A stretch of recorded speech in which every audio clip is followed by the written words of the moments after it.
문재인, 김동연을 만나다. 문재인 경기도청 방문 의미. 지난 10월 4일 14 남북 정상선언 17주년 기념식 참석을 위해 수원을 방문한 문재인 전 대통령이 행사에 앞서 경기도청을 깜짝 방문해 김동연 도지사를 만났습니다. 어차피 김 지사는 기념식에서 만날 예정인데 굳이 도청을 방문한 걸 보면 문 전 대통령이 어떤 정치적 의도가 있었던 듯합니다.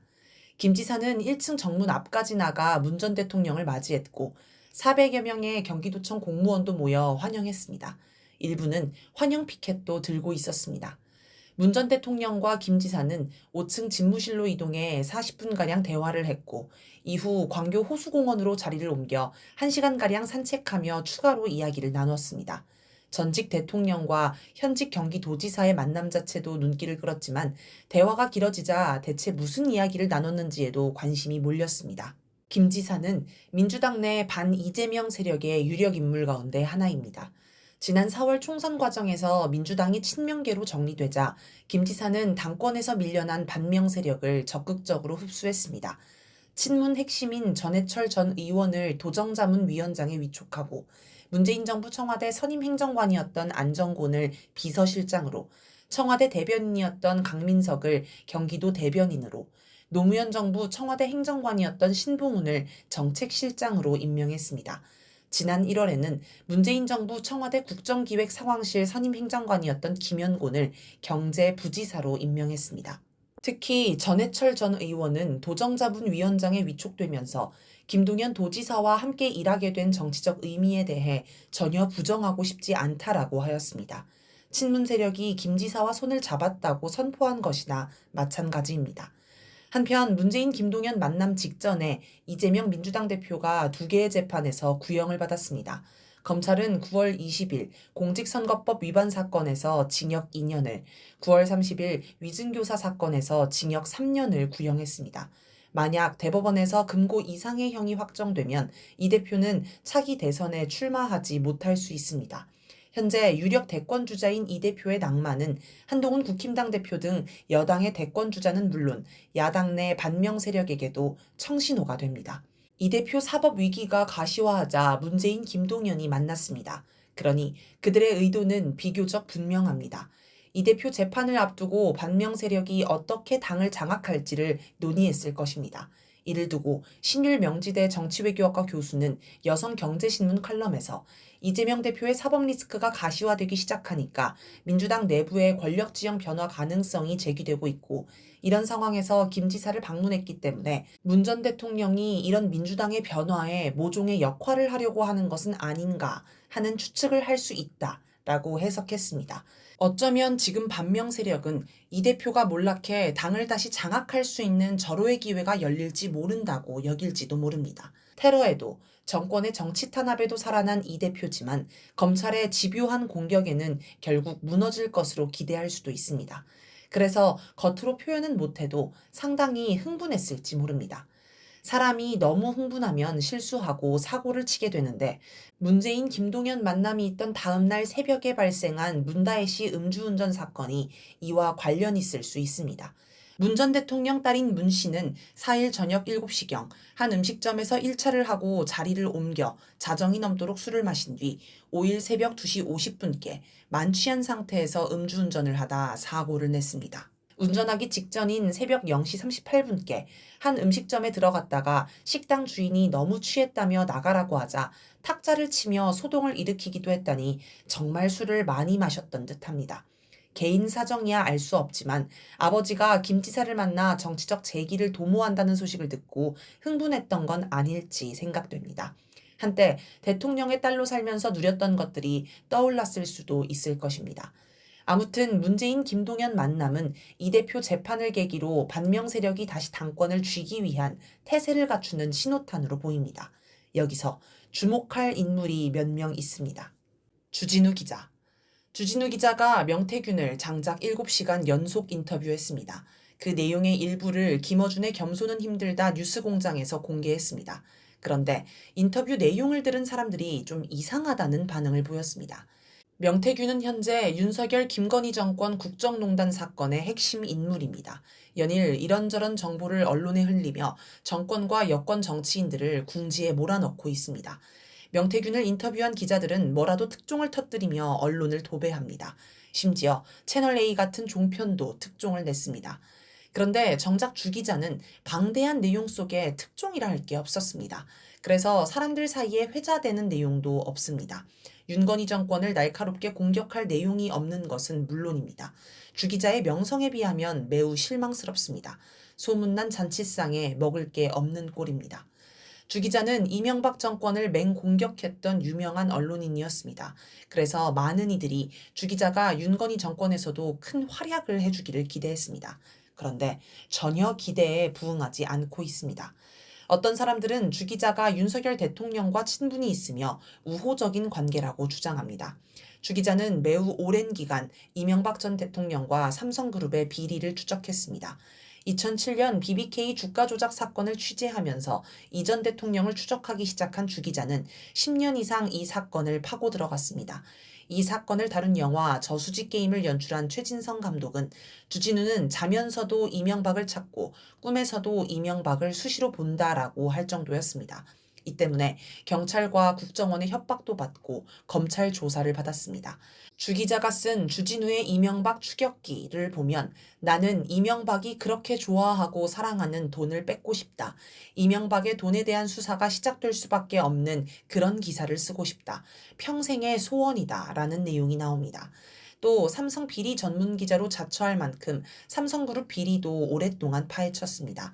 주 기자가 시사저널에 재직할 당시인 2006년 삼성이 이학수 전 삼성 부회장 기사를 삭제하도록 압박해 파업한 적이 있었습니다. 그 즈음부터 삼성 비리를 파기 시작했고 특히 이재용 회장의 삼성 불법 경영권 장악도 주된 취재 대상이었습니다. 이 과정에서 불법 사찰, 협박 등으로 어려움을 겪었습니다. 그런데 윤석열 검사 라인이 이 전 대통령과 이재용 삼성전자 회장을 구속했으니 어찌 보면 주 기자가 윤 대통령에게 매우 고마워할 수도 있겠습니다. 주 기자는 2019년 6월 TBS 김어준의 뉴스공장에 출연해 윤석열 당시 검찰총장 후보자에 관해 여러 이야기를 했습니다. 아내 김건희를 두고 훌륭한 인격자라고 칭찬했고 장모 최은순에 관한 의혹을 두고 들여다보니 한 점 의혹이 없다라고 하였습니다. 주 기자는 윤석열 김건희 집에 간 적이 있다고 공개하기도 했습니다. 상당한 친분이 있어 보입니다. 이런 주 기자가 명태균과 7시간이나 이야기를 나눴습니다. 그런데 정작 공개한 내용을 보면 특별한 게 없습니다. 그렇다면 이 7시간이 사실 취재가 아니라 다른 성격의 만남 아니었을까요? 이를테면 윤건희와 명태균 사이에 전력 역할을 했을 수 있습니다. 언론에는 윤건희와 명태균이 언제 몇 번 만났다는 식의 보도가 많은데 사실 은밀한 소통을 위해서는 증거가 남는 전화, 문자나 직접 만남보다는 서로 믿을 만한 전령을 통해 간접적으로 대화해야 합니다. 그래서 누가 전령 역할을 하느냐를 중요하게 봐야 합니다. 이번 사태가 터진 후 명태균은 기자들과 전화 통화만 할 뿐 일절 기자를 만나지 않고 있습니다. 그런데 주 기자와는 특별히 직접 만났고 그것도 7시간이나 대화를 나눴습니다. 혹시 윤건희 측에서 명태균이 대체 뭘 들고 있으며 어디까지 터뜨리려 하는지 파악하고 조율 협상하기 위해 주 기자를 보낸 것일 수 있습니다. 명태균은 2022년 국회의원 보궐선거 때 김영선 전 의원과 한 금전거래 때문에 창원지검의 수사 대상에 올라와 있습니다. 아마 명태균은 자기 안전 확보가 먼저일 것입니다. 명, 검찰 시켜서 내 사건 다 덮어달라. 윤, 다 덮긴 어렵고 한 2달만 빵에 다녀와라. 그 정도로 최소화하는 게 최선이다. 명, 김건희는 그 큰 사건들 다 덮으면서 나는 어렵다고? 안 속는다. 징역 가는 순간 내 인생은 끝이라는 걸 모를 줄 아나. 나 혼자 죽을 순 없으니 알아서 하라. 가상의 대화임. 아마 이런 식으로 밀당을 하는 중이었을 것입니다. 실제로 명태균은 만약 검찰 조사를 받게 되면 검사에게 나를 구속하면 한 달이면 윤 대통령이 하야하고 탄핵일 텐데 감당되겠나? 감당되면 하라. 라고 말할 것이라고 했습니다. 주 기자가 7시간이나 명태균과 만나 나눈 이야기는 이런 협상 아니었을까요? 방송인 김어준. 주 기자와 가까운 인물 가운데 방송인 김어준 씨가 있습니다. 팟캐스트 낙곰수 시절부터 호흡을 맞춰온 두 사람은 최근에도 유튜브 방송을 함께하며 돈독한 관계를 자랑합니다. 김어준 씨는 친민주당 유튜버로는 손에 꼽히는 영향력을 가지고 있습니다. 그런데 성향을 보면 친명인 듯 하면서도 반명에 가까운 행보를 보입니다. 지난 민주당 최고위 경선 당시 김어준 씨는 낙곰수의 또 다른 성원이었던 정봉주 후보를 적극적으로 밀어주었습니다. 그런데 초반에 선두를 달리던 정 후보가 막판에 몰락하면서 결국 최고위에서 떨어졌습니다. 결정적인 계기는 박원석 전 의원이 공개한 정 후보의 다음과 같은 발언이었습니다. 이재명 대표의 최고위원 선거 개입에 대해 상당히 열받아. 최고위원이 되면 이 대표와 한번 해보겠다고 벼르고 있다. 이재명이라는 사람이 조그만 비판도 못 참는다. 행정가 출신이라서 그렇다. 제왕적인 권한을 행사하다가 그런 사람이 대통령이 되면 안 된다. 표본이 윤석열이다. 이재명 후보가 대통령 못 된다. 누가 봐도 이재명 대표가 대통령이 되면 안 된다는 주장입니다. 정 후보는 자신의 페이스북에 이 후보가 대통령이 안 된다고 이야기했냐 묻는다. 예, 했다라고 확인까지 했습니다. 그래서 이 대표가 대통령이 되기를 희망하는 당원들이 분노해 정 후보를 떨어뜨린 것입니다. 그런데 김어준 씨는 경선 결과를 두고 정봉주 후보는 자신이 한 말 때문이 아니라 그 말을 수습하는 과정 때문에 탈락한 겁니다. 라고 평가했습니다. 이 말을 뒤집어 보면 정 후보의 발언 자체는 큰 문제가 없다는 것입니다. 즉, 그가 이재명은 대통령 되면 안 된다는 정 후보 발언에 대체로 동의한다고 볼 수 있습니다. 김어준 씨 유튜브 방송에는 조국혁신당 인물이 많이 출연합니다. 지난 총선 때도 조국혁신당을 밀어준다는 평가를 많이 받았습니다. 물론 방송은 형식적으로 균형을 맞추지만 내용을 보면 사람들은 대체로 조국혁신당과 반명 세력에 더 우호적이라고 이야기합니다. 조국혁신당은 민주당보다 더 선명한 개혁을 표방하며 등장했지만 지금은 민주개혁 세력 내 반명 세력의 결집처가 되고 있습니다. 문 전 대통령은 민주당 당원임에도 조국혁신당 조국 대표를 만나 응원했습니다. 양정철 전 민주연구원장, 주기자 김어준 씨와 친한 사람 가운데 양정철 전 민주연구원장이 있습니다. 과거 노무현 정부 대통령 비서실에서 근무했고 전해철, 이호철과 더불어 문 전 대통령의 최측근인 삼철로 유명합니다. 2019년에는 민주당 정책연구소인 민주연구원 원장을 맡았습니다. 양 씨는 민주연구원장 시절 윤석열 검찰총장 후보자를 따로 만난 적이 있습니다.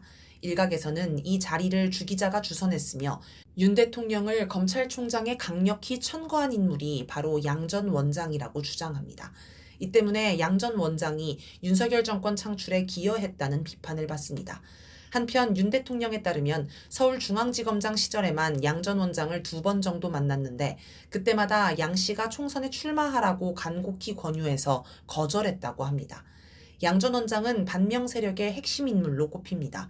지난해 이재명 대표 체포동의안 가결 때 양 전 원장이 영향력을 행사했다는 주장도 있습니다.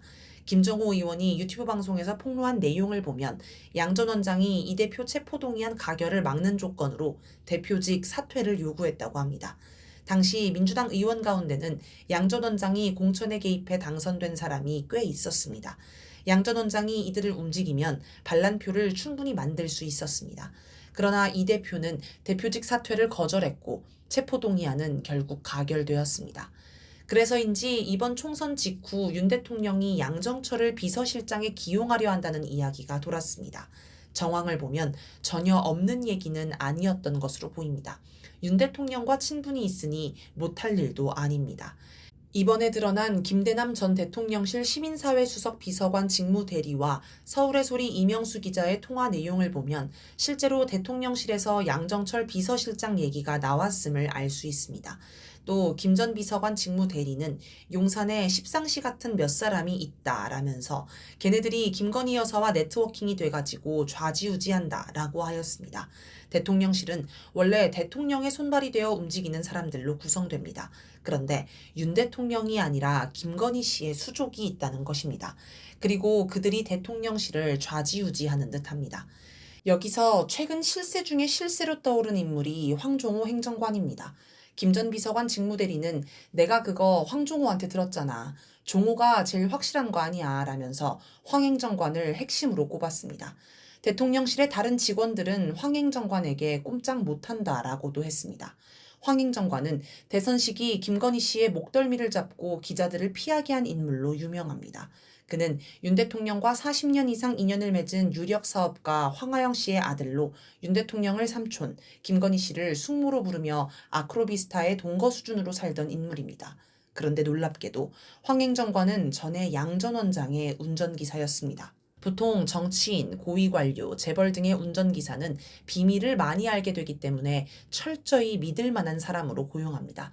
그런데 그런 운전기사를 대통령실 행정관으로 보낸다? 윤건희와 양 전 원장 사이에 어지간한 신뢰관계가 없이는 불가능한 일입니다. 이재명 대표 실형 선고만 기다리는 이들.